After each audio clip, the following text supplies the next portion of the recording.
È in essere il cantiere per la realizzazione del collettore tra centro storico e depuratore, ma a settembre cominceremo con il primo quadrante del centro storico, che è Città Giardino, dove cominceremo a realizzare la rete fognaria. Nella giornata mondiale dell'ambiente a San Liberale al via l'intervento da 4.300.000 euro per connettere l'intero quartiere alla rete fognaria, ma da settembre altro passaggio che il sindaco Conte definisce storico, la posa del primo tratto di fognatura all'interno delle mura.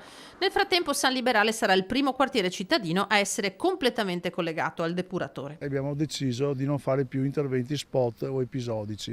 Infatti avevamo questo terzo lotto di marciapiedi di San Liberale, noi lo abbiamo fuso, diciamo, con la volontà di realizzare la pista ciclabile in sicurezza su Viale Europa, via Cisole.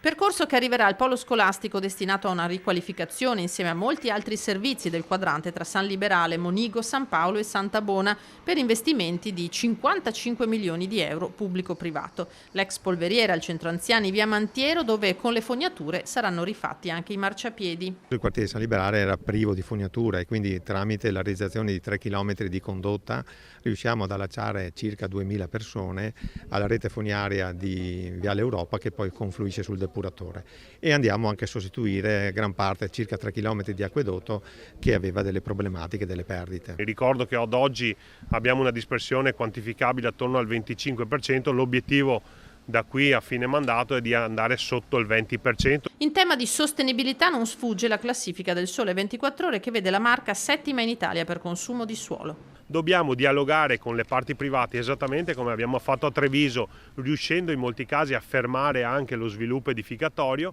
trovando dei punti di compromesso tra pubblico e privato per la tutela dell'ambiente.